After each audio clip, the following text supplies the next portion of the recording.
नमस्कार दोस्तों, कैसे हैं आप लोग? आई होप अच्छे होंगे। तो आज मैं लेके आ गया हूँ एचडीएफसी स्मॉल कैप और एचएसबीसी स्मॉल कैप के बारे में डिस्कस करना। कम एक डायरेक्ट कंपैरिजन करते हैं और देखते हैं कि कौन सा फंड अच्छा है स्मॉल कैप के लिए और कौन से में निवेश करना चाहिए। एचडीएफसी काफ़ी पॉपुलर फंड्स है सारे इन्वेस्टर्स में, क्योंकि एचडीएफसी का एएमसी का बहुत ही अच्छा नाम है। और एचएसबीसी उल्टे तरफ बहुत ही अंडररेटेड एक फंड है को जो एक एक हिडन जेम आप बोल सकते हैं कि बहुत लोग जानते नहीं है एचएसबीसी स्मॉल कैप के बारे में, क्योंकि ज्यादा यूट्यूबर्स वीडियो बनाते नहीं है एचएसबीसी स्मॉल कैप के बारे में। तो मैं एक वीडियो डायरेक्ट कंपैरिजन करने के लिए कोशिश करूंगा। तो रेटिंग का बात करते हैं तो वैल्यू रिसर्च रेटिंग देता है इन लोगों का। ग्रो के ऐप में देख रहा हूँ मैं। तो अभी इसका 2.0 दिया हुआ है, मतलब दो दो स्टार दिया हुआ है एचडीएफसी का, और एचएसबीसी का देख सकते हैं 4 स्टार दिया हुआ है। तो मोटा मोटा रेटिंग कंपेयर करेंगे तो एचएसबीसी अच्छा फंड दिखेगा आपको एचडीएफसी के मामले में। लेकिन क्या बस रैंकिंग के हिसाब से आप लोगों को डिसाइड करना चाहिए कि कौन से फंड में निवेश करना चाहिए? बिल्कुल नहीं। आगे बढ़ते हैं कि देखते हैं कि कौन से पैरामीटर्स डिसाइड करते हैं। तो पहली बात देखते हैं, रिस्क है वेरी हाई दोनों में ही, क्योंकि दोनों ही इक्विटी फंड है। मिनिमम एसआईपी अमाउंट 100 रुपए से स्टार्ट कर सकते हैं एचडीएफसी में और 500 रुपए में स्टार्ट कर सकते हैं एचएसबीसी में। एक्सपेंस रेशियो दोनों का लगभग सेम ही है, 0.61 0.69%। एनएवी का बात करें तो अभी फिलहाल एज ऑन 20 फरवरी 135 रुपए है एच डी एफ सी का, और 78 रुपीज है एचएसबीसी का। फंड स्टार्ट हुआ था 2013 में और ये 2014 में, तो एक साल का अंतर है दोनों में। तो दोनों ही फंड काफी पुराना है और काफी प्रूवन रिकॉर्ड है। फंड साइज देख सकते हैं 28,000 है एच डी एफ सी का, और 14,000 के करीब है एचएसबीसी का।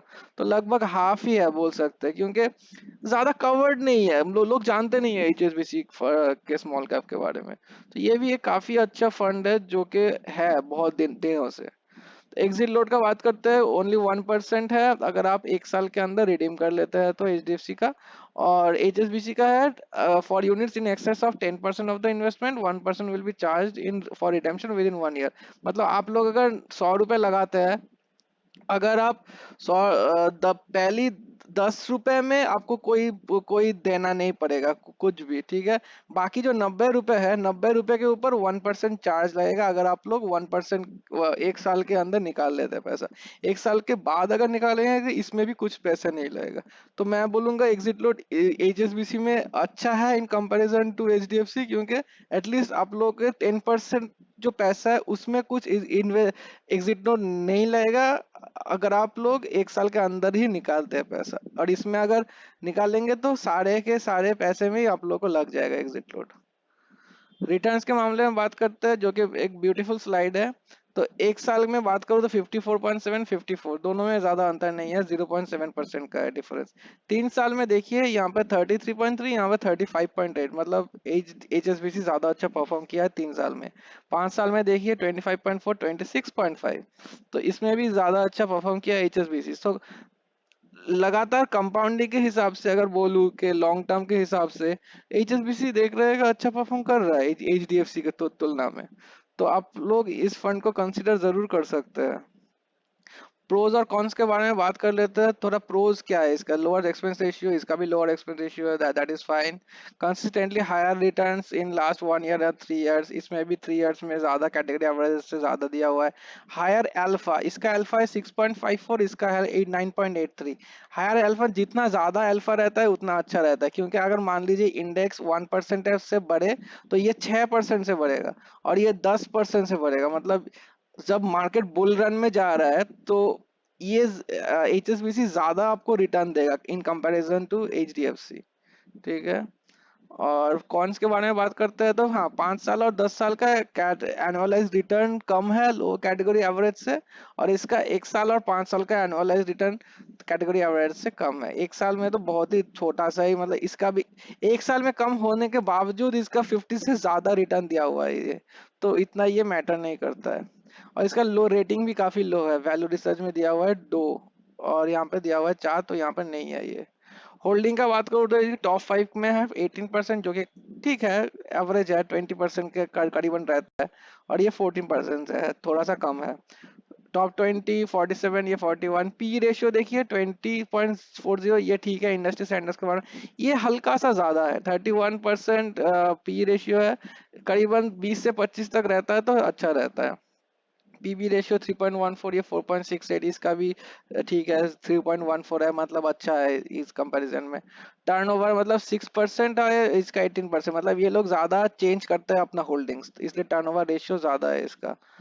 इक्विटी में है अभी इनका 90%, और इक्विटी में लगा हुआ है इनका 98%। कैश ये होल्ड कर रहे हैं 10%, ये कैश होल्ड कर रहे हैं 2%।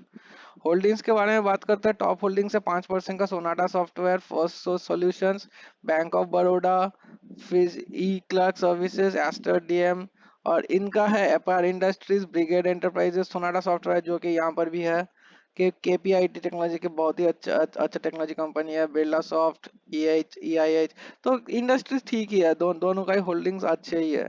और फंड मैनेजर की बात करते हैं, यहाँ पे चिराग है और यहाँ पे वेणुगोपाल जी है। तो पढ़ सकते हैं आप लोग, ये बीएससी किया हुआ है, बीएससी और एमबीए दोनों ही किए हुए हैं, और एक्सपीरियंस है इनका एफजीएससी ज्वाइन करने से पहले न्यू वर्नन एडवाइजरी फर्म्स में इनका एक्सपीरियंस है। और इनका वेणुगोपाल जी का है एल&टी म्यूचुअल फंड में और टाटा एसेट मैनेजमेंट फर्म में इनका प्रायर एक्सपीरियंस है। तो हाँ, तो यही तक तो था। लॉन्च डेट इनका एएमसी का लॉन्च डेट है, ये फंड का नहीं है। एएमसी का लॉन्च डेट है 1990 से शुरू हुआ था, और एचएसबीसी का 2002 से शुरू हुआ था। कस्टोडियन है दोनों का ही सेम है, सिटी बैंक, और रजिस्टर है कैम्स। तो आशा करता हूँ आप लोगों को कुछ एडवाइस मिल चुका होगा। अगर आप लोग देख सकते हैं, जानना चाहते हैं कि कौन से में इन्वेस्ट करना चाहिए इन दोनों में से, मेरा पर्सनल ओपिनियन है एचएसबीसी अच्छा है मेरे कारण, क्योंकि ये ये क्योंकि इसका फंड साइज थोड़ा कम है ना इसके हिसाब से, तो चर्निंग के लिए आसानी होगा फंड मैनेजर्स को, क्योंकि 14,000 रुपये कंपेयर टू 28,000 रुपये तो आसान होता है। और ये रिटर्न्स भी देखिए काफी अच्छा जनरेट कर रहा है, ऐसा नहीं है कि रिटर्न्स नहीं है इसमें, काफी अच्छा रिटर्न जनरेट कर रहा है कंपैरिजन टू एचडीएफसी। तो मैं अगर आपकी जगह रहता, अगर फ्रेश इन्वेस्टमेंट करता तो मैं एचएसबीसी में करता। लेकिन मैं एक सेबी रजिस्टर्ड नहीं हूँ और मैं डायरेक्टली एडवाइस नहीं दे पाऊंगा आप लोगों को, तो अपना रिसर्च करके फिर ही पैसा इन्वेस्ट कीजिए आप लोग। वीडियो पसंद आए तो लाइक कीजिए और सब्सक्राइब कर दीजिए चैनल को, और भी ऐसे वीडियोस देखने के लिए। Thank you so much.